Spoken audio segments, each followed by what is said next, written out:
Hello friends, কেমন আছো তোমরা সবাই? আজ প্রায় বহুদিন পর আমি ক্যামেরার সামনে আসলাম। তো অনেকেই আমাকে বলেছিল যে ভিডিও কেন বানাচ্ছি না, নিজের ফেস দিয়ে ভিডিও কেন করছি না। তোমরা একটু দেখে থাকবে যে আমি নিজের ফেস ভিডিও বানানো অনেক আগেই বন্ধ করে দিয়েছিলাম। আমি টুকটাক এখান ওখান থেকে যাই টুকটাক নিউজ ভিডিও বা কিছু পেতাম সেটা আপলোড করতাম। কিন্তু তার কারণটা কি তোমরা হয়তো অনেকে জানো বা অনেকে জানো না যে আমরা ভাড়া বাড়িতে থাকি।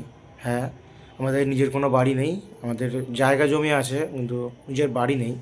তো ভাড়া বাড়িতে থাকি আমরা। তো এখানে থেকেই আমার যে তোমরা ঘরটা দেখতে পাচ্ছ, এখানেই আমি সব ভিডিও বানাতাম, বিভিন্ন রকম ক্যারেক্টার প্লে করতাম। তো যে কথায় বলে না যে অন্যের মানুষের থেকে নিজের মানুষের কথা বেশি গায়ে লাগে, আমার সাথেও ঠিক সেটাই হয়েছিল। তো আমি যেমন নর্মাল ভিডিও বানাতাম তেমনই বানাতাম, ভিডিও বানাতে ভালোবাসতাম, তোমাদের দেখাতেও পছন্দ করতাম, তোমরাও অনেকে পছন্দ করতে। তো আমার হয়তো নাম বলবো না, পরিচয় দেবো না, আমার খুব কাছের একজন পরিবারের বলতে গেলে, তো আমার একদিন একটা কথা বলেছিল যে ভাড়া বাড়িতে থেকে আবার এত বিলাসিতা কিসের, এসব ভিডিও ভিডিও বানানো কিসের, কাজের প্রতি মন দে, বাড়ি বানানোর প্রতি মন দে, বাড়ি ঘর নেই কিছু নেই, এসব ফালতু কাজে সময় নষ্ট কেন করিস। সে কথাটা আমি প্রথমত অতটা গায়ে মাখিনি। আস্তে আস্তে ভাবলাম যে না, কথাটা তো ঠিকই। সেদিন আমি নিজের কাছে পণ করেছিলাম যে যেদিন আমি নিজের বাড়ি বানানোর কাজ শুরু করব, সেদিন আমি নিজের ফেস দিয়ে প্রথম ভিডিও বানাবো। তো এই বাড়ি বানানোটা আমার 26 বছর বয়স, আমার 26 বছরের স্বপ্ন যে আমার নিজের একটা বাড়ি হবে, মাথার উপর ছাদ হবে। তো সেই স্বপ্নটা আমি পূরণ করতে চলেছি। তোমরা আমার সাথে থেকো।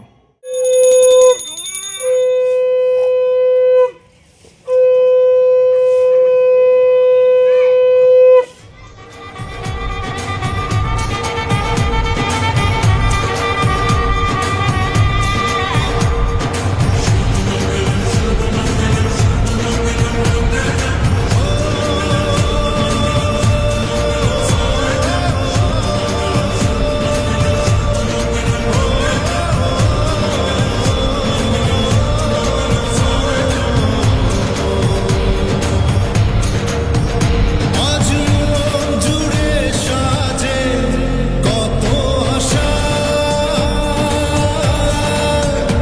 আজ মন ছুঁয়ে আছে ভালোবাসা। এলো যে স্বপ্নের দিন, ও কাছে এলো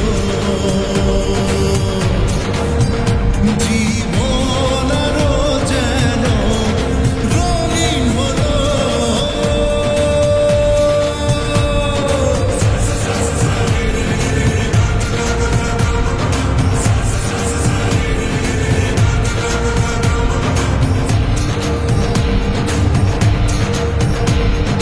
কিছু কিছু সুখে এত খুশি থাকে মিশে, ধরা দেয় অচেনা কাছে সে ভালোবেসে। কিছু কিছু সুখে এত খুশি থাকে মিশে, ধরা দেয় অচেনা কাছে সে ভালোবেসে। আজ মন খুঁজে পেল মনের খুশি, আজ মন ফিরে পেল সুখের হাসি। এলো যে স্বপ্নের দিন, ও কাছে এলো জীবন আরো যেন রঙিন হলো। তো আমি আমার স্বপ্নের বাড়ি পূরণের উদ্দেশ্যে প্রথম ধাপ পার হলাম। তোমরা পাশে থেকো, আমি যাতে প্রত্যেকটা ধাপ এভাবেই পেরিয়ে যেতে পারি। আর কথা দিচ্ছি, আজ থেকে আবার আগের মতো ভিডিও আসা শুরু হবে। তো সবাই পাশে থেকো।